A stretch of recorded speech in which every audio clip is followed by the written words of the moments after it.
O vídeo a seguir não tem a pretensão de passar-se por voz oficial da Santa Igreja Católica. Caso haja alguma falha ou incoerência aos ensinamentos da Santa Igreja, a exemplo de São Tomás de Aquino, digo: Se, por ignorância, fiz o contrário, revogo tudo e submeto todos meus escritos ao julgamento da Santa Igreja Romana.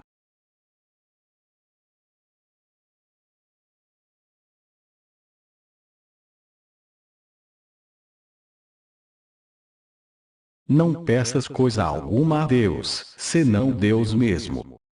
Ama-o gratuitamente. Santo Agostinho.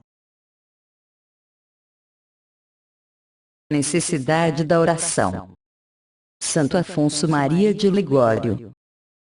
É preciso orar sempre e não deixar de fazer. Evangelho de São Lucas, capítulo 18, versículo 13.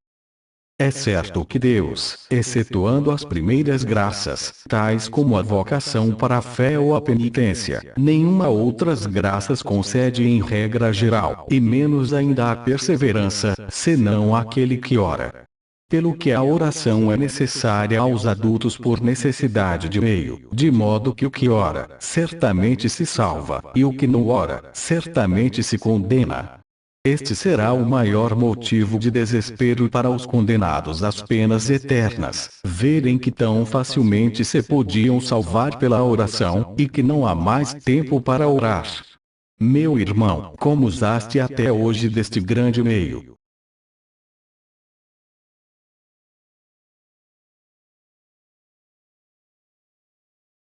Afirma São João Crisóstomo que, assim como um corpo sem alma está morto, assim está morta a alma sem a oração.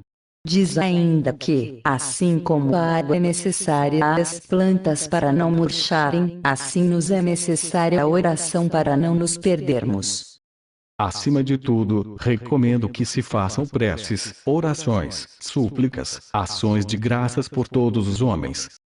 Isto é bom e agradável diante de Deus, nosso Salvador, o qual deseja que todos os homens se salvem e cheguem ao conhecimento da verdade.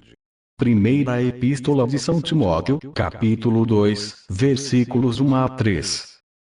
Deus quer que todos os homens se salvem e não quer que ninguém se perca, mas ao mesmo tempo exige que lhe peçamos as graças necessárias para nos salvarmos, pois, por um lado, não podemos observar os preceitos divinos e salvar-nos sem a assistência atual do Senhor. E por outro lado, não nos quer Ele dar as graças, ordinariamente falando, se não a lhes pedirmos.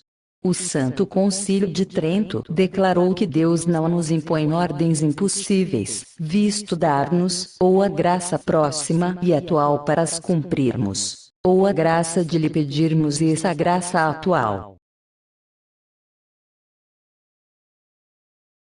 Ensina-nos Santo Agostinho que, à exceção das primeiras graças, tais como a vocação para a fé ou conversão, Deus nenhuma outras concede e especialmente a perseverança senão aquele que ora.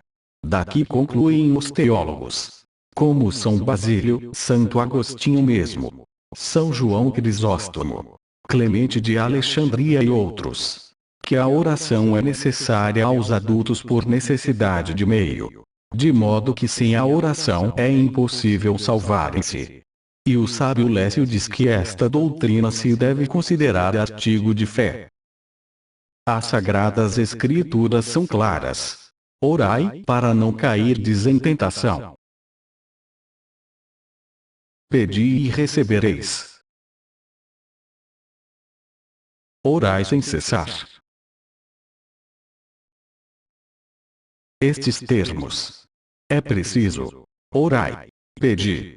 Segundo a opinião comum dos teólogos, de acordo com São Tomás, tem força de preceito que obriga sobre pecado grave, particularmente em 3 casos: quando se está em pecado, quando se está em perigo de morte, e quando se está em grande risco de pecar.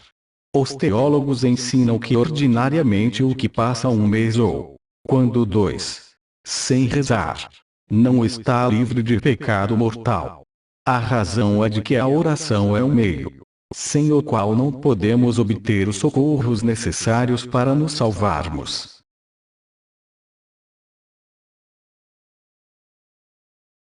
O que pede, obtém. Por consequência, diz Santa Teresa, o que não pede, não obtém. E o mesmo antes fora declarado por São Tiago: não tendes nada, porque não pediste. A oração é particularmente necessária para obter a virtude da pureza.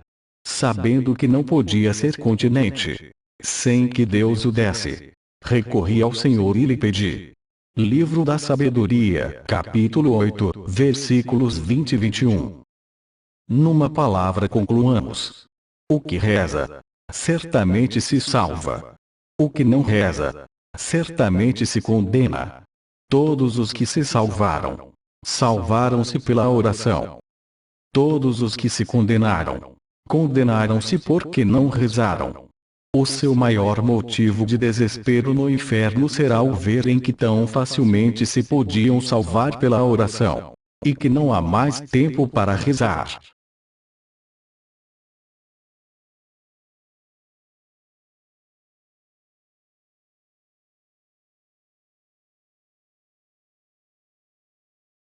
Deus me chama hoje, amanhã seria muito tarde. São Pedro Julião Eymard.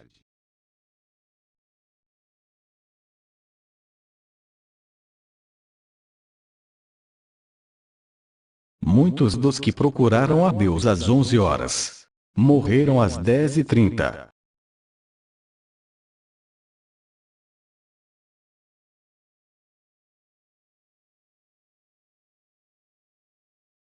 O fruto do nosso apostolado depende da oração. Se falamos de oração, não se deve entender que seja preciso ocupar muitas horas em estar de joelhos e em oração, mas que sejam feitos atos internos. São Maximiliano Maria Kolbe.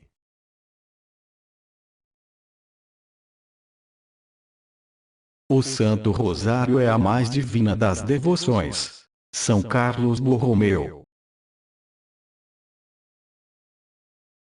O Santo Rosário contém todo o mérito da oração vocal e toda a virtude da oração mental. Santa Rosa de Lima. A prática do Santo Rosário é um meio muito válido para favorecer entre os fiéis a exigência de contemplação do mistério cristão. O Santo Rosário situa-se na melhor e mais garantida tradição da contemplação cristã. São João Paulo II. Felizes as pessoas que rezam bem o Santo Rosário, porque Maria Santíssima lhes obterá graças na vida, graças na hora da morte e glória no céu. Santo Antônio Maria Claret.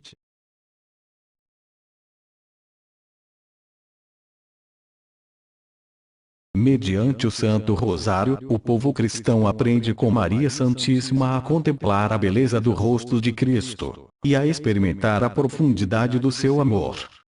São João Paulo II.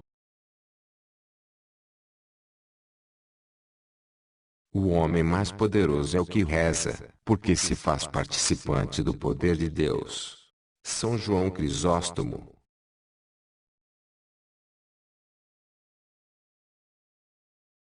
É preciso que nos convençamos de que da oração depende todo o nosso bem. Da oração depende a nossa mudança de vida, o vencer das tentações. Dela depende conseguirmos o amor de Deus, a perfeição, a perseverança e a salvação eterna. Santo Afonso Maria de Ligório.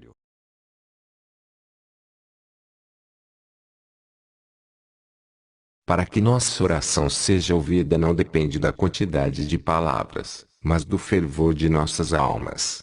São João Maria Vianney.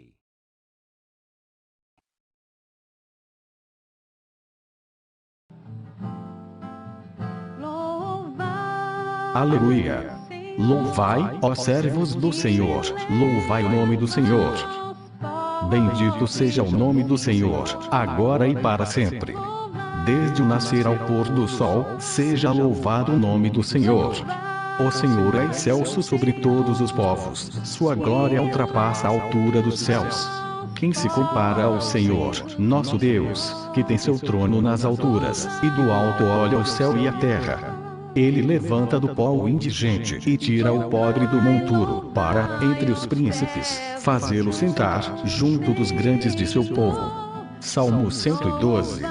Louvai o nome do Senhor.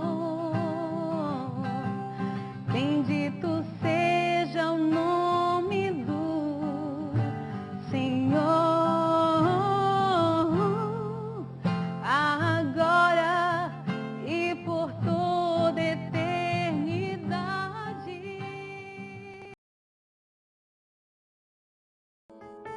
Se Jesus falou ao seu coração enquanto você via este trabalho, por favor, compartilhe estas palavras, tirando cópias deste documento para divulgá-lo para pessoas que você julgue que serão abençoadas por esta leitura. Por favor, permita que o Espírito Santo guie na evangelização, de acordo com os dons que ele lhe concedeu.